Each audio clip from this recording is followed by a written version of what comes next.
All right, get ready for this deep dive because today's topic might just catch you off guard. Oh, intrigue already. I like it. We're going to be trying to figure out why some pretty wealthy folks from Arab countries are deciding to move to the U.S. Yeah, sounds kind of counterintuitive at first glance, right? You'd think they'd be set where they are. Exactly. So we're going to look at this source, why rich Arabs with oil dollars are moving to America, and try to get to the bottom of it. Sounds good to me. Let's dive in. Okay, so just to lay it all out, we're talking about people leaving behind, well, a lot in their home countries to come here. What's the big takeaway? Well, the big thing is it's not as simple as you'd think. It's not just, better schools or a fancier lifestyle that's pulling them. So there's more to it than meets the eye. Way more. Like, think about the Middle East. Lots of those places are, pretty unstable politically. That's true. And so the U.S., with its, stable government and all, starts to look pretty good if you're looking for some peace and quiet. Makes sense. Safety and stability first. Exactly. And it goes beyond just feeling safe on the streets. The source talks about how our legal system here, with all its rules and stuff, offers a kind of protection they might not have back home. So they're looking for a system they can trust to protect their, everything, really. You got it. And that ties into another big reason. Fear of, let's just say, not everyone gets really squeaky clean, right? Yeah, getting juicy. And so coming to the U.S., where things are a bit more, shall we say, by the book, can be a way to protect themselves and their fortunes. Wow. Okay, so it's not just seeking a better life, but maybe even avoiding some complications back home. You're catching on. And the source has some real-life examples that really drive this home. Like what? Well, there's this one about an Egyptian businessman accused of stealing millions. He hightails it to the U.S., changes his name, the whole 9 yards. Sounds like a movie. It kind of is. Shows you how far some people are willing to go for a clean slate. Or there's this Saudi prince accused of all sorts of shady dealings. He ends up seeking refuge here, too.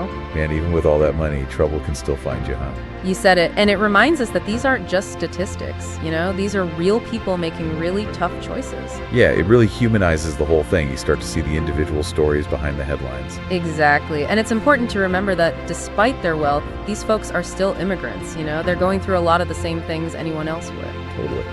Adjusting to a new culture, maybe learning a new language, starting over in a whole new place. And that takes guts, no matter how much money you have. Couldn't have said it better myself. So we've uncovered some pretty big reasons behind all this, wanting stability, a fair legal system, and maybe even, avoiding some trouble. And it's fascinating how those reasons, while super strong in this case, are also kind of universal for a lot of immigrants, rich or not. True. Wanting safety, security, and a better life. Those are pretty basic human desires. You got it. And it's something we're going to keep exploring as we dig into the challenges and opportunities these folks face once they actually get to the U.S. Sounds like a good place to pause for now. Don't go anywhere, folks. We'll be right back to keep unpacking all this. Okay, so we've talked about why these folks are packing up and heading to the U.S., but what happens when they actually get here? I mean, it can't be all smooth sailing, right?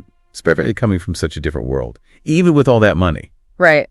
You'd think the money would make everything easy, but it's not that simple. Even if you can buy your way out of some problems, starting over in a whole new country, that's tough, no matter what. Think about leaving behind everything, friends, family, all the little things that make a place feel like home. Yeah, it's like uprooting your whole life, even if you are moving into a fancy new house. Exactly. And the source we're looking at, why rich Arabs with oil dollars are moving to America. It kind of touches on this, but I'm curious about the nitty-gritty. Where do these folks really hit a wall? Yeah, what are the biggest adjustments they have to make? Well, the first thing that pops into my mind is language. I mean, even if you're good at English, textbook English, everyday stuff, slang, jokes, that's a whole other ballgame. It's you can know the words, but if you don't get the vibe, you're going to miss a lot. Exactly. And then there are the social norms. Arab cultures, a lot of them, they're super family-focused, big on hospitality, doing things together.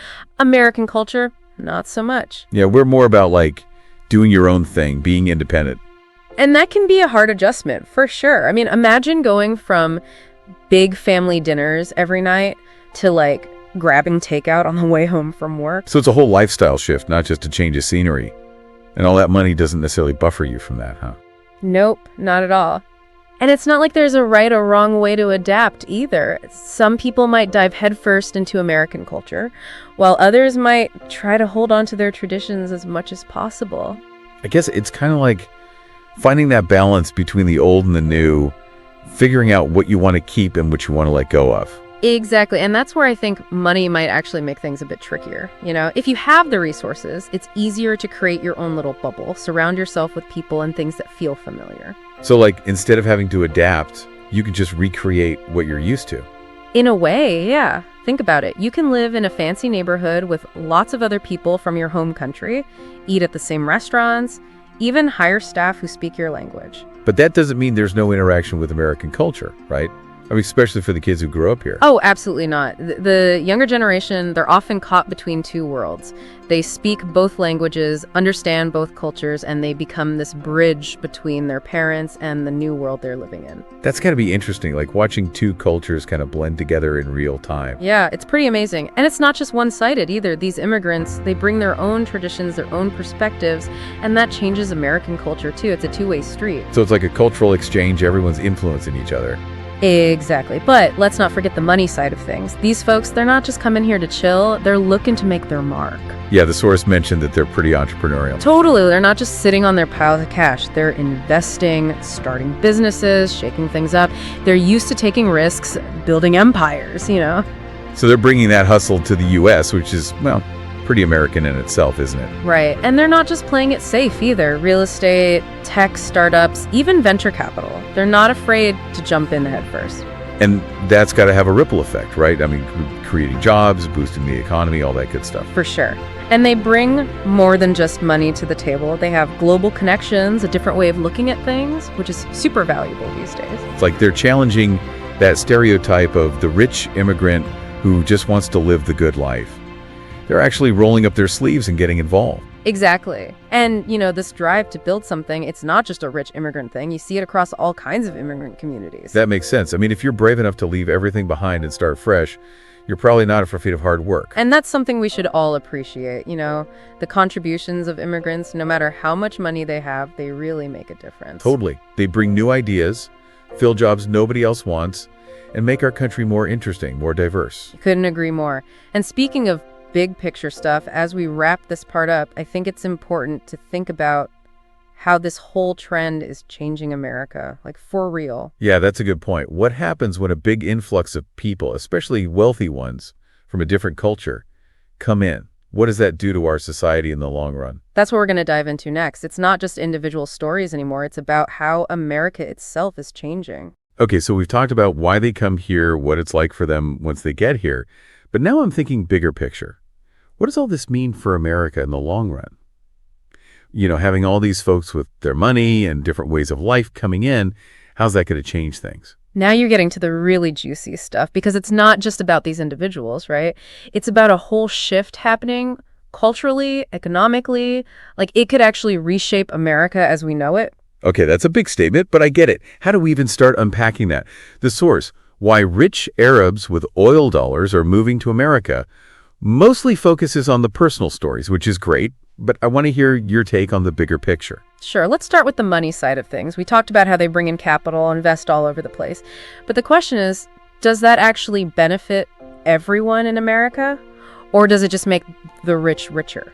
Yeah, that's the thing. Does it trickle down or does it just stay at the top? It's complicated, like most things are. On one hand, yeah, there's the potential for more jobs, new businesses, more taxes for the government, which could be good for everyone. So there's a ripple effect, but does it reach everyone? Right, that's the debate.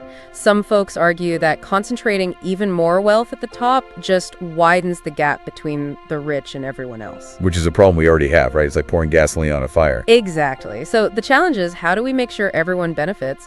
Part of it's got to be about smart policies, encouraging fair wages, making sure everyone has a chance to climb the ladder, not just those born on the top run. So leveling the playing field a bit. Right. And another thing that could help is if these wealthy folks use their money for good, investing in their communities, supporting education, things like that. So not just making money, but giving back too. Exactly. Putting the we before the me. And that brings us to the culture side of things. How does all this impact the way we live, the way we see each other? America's always been a melting pot, but this is different, right? Yeah, I mean, there's bound to be some culture clashes, different values bumping up against each other. How do we handle that? Communication is key. Got to be willing to listen, learn from each other, see things from different perspectives. And remember, differences aren't always bad. They make us stronger, more creative, more interesting as a society. So it's about embracing those differences, seeing them as a plus, not a minus. And making sure everyone feels like they belong, like they're valued, that they have something to contribute. When people feel welcomed, they're more likely to give back and be a part of things. It's like building something beautiful together, even if all the pieces are different shapes and colors. I like that analogy. But let's be real, it's not always going to be rainbows and butterflies, right? There are going to be misunderstandings, maybe even some prejudice. That's just a reality. So how do we deal with that? We face it head on, talk about it, try to understand each other's point of view. And remember, America's been through this before. Waves of immigrants coming in, bringing their own ways of life. It's always been a challenge, but it's also what makes us who we are. It's like each wave adds another layer to who we are, even if it's a bit messy sometimes. Exactly. And this wave, with all its wealth and cultural differences, it's just the latest chapter in that story. It's a reminder that America's always changing, evolving. And that's not a bad thing, right? It's what keeps us dynamic, keeps us moving forward. You got it. So if there's one thing to take away from this whole deep dive, it's that immigration, whether it's folks coming with a lot of money or just a dream, it's shaping America. And we're all part of that story, whether we realize it or not. Wow, that's pretty powerful stuff. Thanks for taking us on this journey with you. It's been eye-opening. And to everyone listening, keep those minds open, keep asking questions. And remember, change isn't always a bad thing. It's what keeps us all moving forward together. See you next time.